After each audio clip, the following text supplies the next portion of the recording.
Thank you for tuning into the Island Treasures podcast. We value the insights shared by our guests and hosts, but it's important to note that their personal experiences are intended to inform and encourage, and not to replace professional, legal, or medical advice. With that, we are ready for today's exciting episode.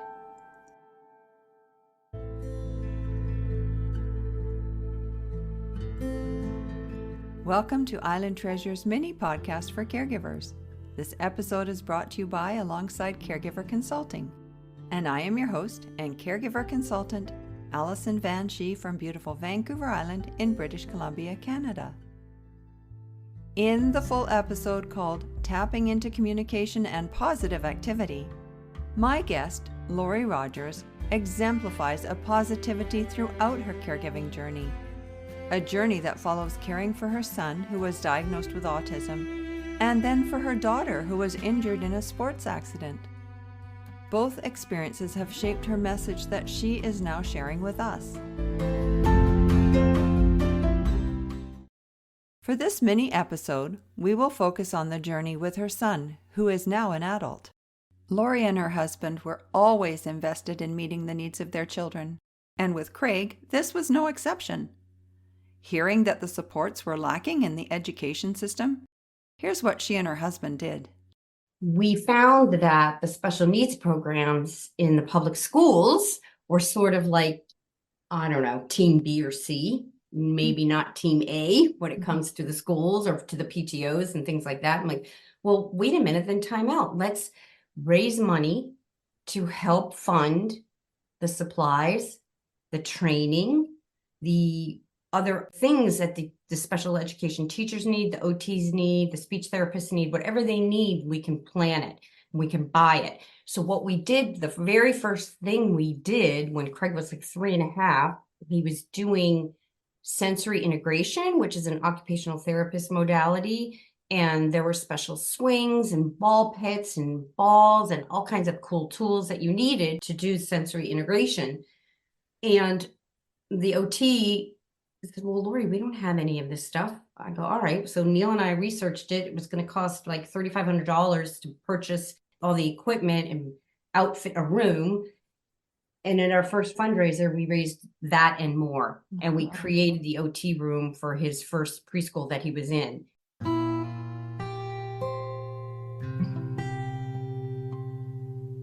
And the learning and researching for supports and cool tools didn't stop there.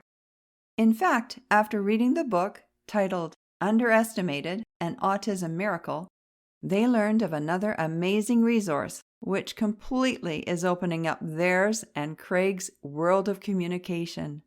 Take a listen to Lori describe what she has learned from reading the book. The book is about a young man and his dad and how they also were very reluctant to try it. Spelling to Communicate is the program. Because the young people can't speak, because they have apraxia. So the messages from their motor cortex to their mouth are getting disrupted and not getting here. So what happens is, instead of teaching the young people to speak, which is a very fine motor activity, the creator said, okay, well, fine. Then we'll put it into pointing to letters on a letterboard to spell out words, so that they can communicate through spelling. So it's spelling to communicate. So we're teaching them a mode of communication. And so through this mode of communication, you see his future now in a different way. Yes. Yes, we do. And so does he. And he sees the future in a different way.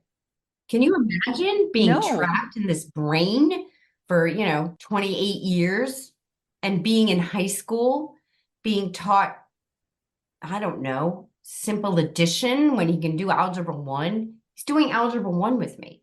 Can you imagine? And then we wonder why they have temper tantrums, or why he was flapping, or why he was jumping up and down. Well, that's why. Now I know why. He couldn't say, oh my gosh, stop teaching me 2 + 3. Yeah.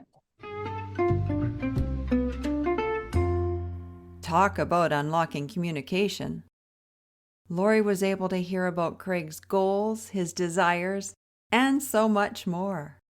So what's so cool is just unlocking this amazing human so that he is able to show us what he knows, what his goals are, what his desires are, what he wants to be in life, what he wants to do, what he wants to eat for dinner, for crying out loud. Like, I'm always just guessing.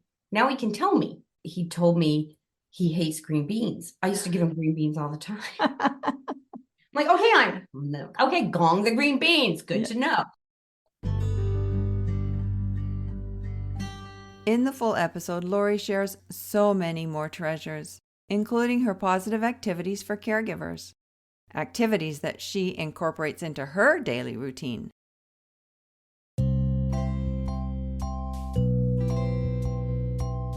If you are in the midst of your own caregiving journey and need some supports, I invite you to tap into alongsidecaregiverconsulting.ca. Or perhaps you feel you need some positive activities to help kickstart your day. Then you'll want to tap into positiveactivity.net. And be sure to check out the full episode when you have more time, as I recognize how precious your time is, especially as a caregiver. And so this mini podcast is designed just for you. So I thank you for listening, and I thank Lori Rogers for sharing your story and insights. Take care.